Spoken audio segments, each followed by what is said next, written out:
Well, the day of Pearl Harbor was a Sunday, and it was after lunch. My brother and I went to the church, which was a half a block away from us, and there were other people there, kids like us, and we were waiting for the director for the Christmas pageant to show up, and she was late. To me, she was a little old lady. And all of a sudden, here she came hustling down the sidewalk, just all upset, and she said the Japanese had attacked Pearl Harbor. I was a junior, no, I'm sorry, I was a sophomore in high school.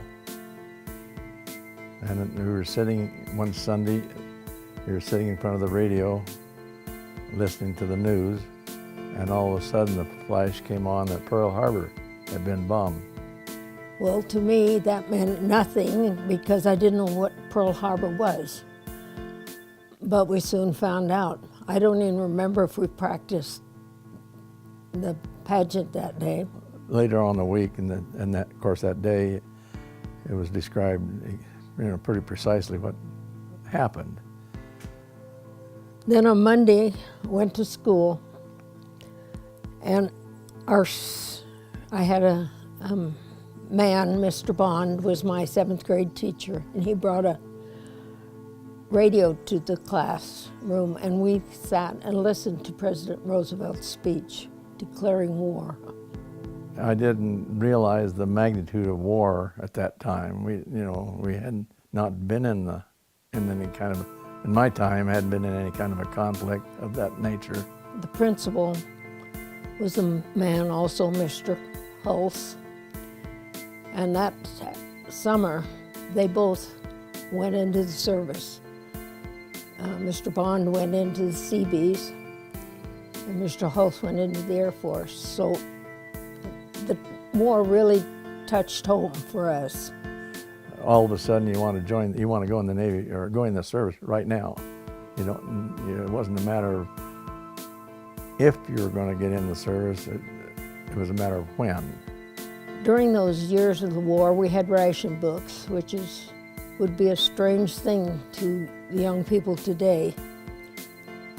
I don't think we could have more than 2 pairs of shoes a year. Tires were rationed. We saved tin foil. We'd make balls out of it for the war effort. We'd collect all kinds of aluminum pans and things. We were rationed on sugar and flour. Gasoline, of course, was rationed, but... And that's why many of them went before they graduated from high school. So we just gone along with what we had, and my mother was an expert at making things last. If we had pancake batter left over, she made cookies out of it.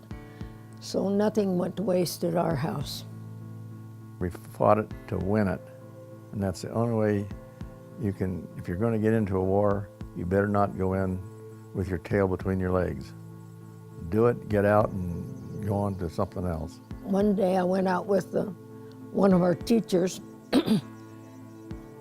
and we looked for aircraft. They had a place where people always were on duty looking for aircraft. It was one of the most boring days of my life. But that is just an example of the things that people were doing for the war effort at that time. Well, first of all, I would thank them for their service. Every one of them has everything come to them that you might expect from being exposed to any kind of war. You've got to not try to be politically correct, but do what is right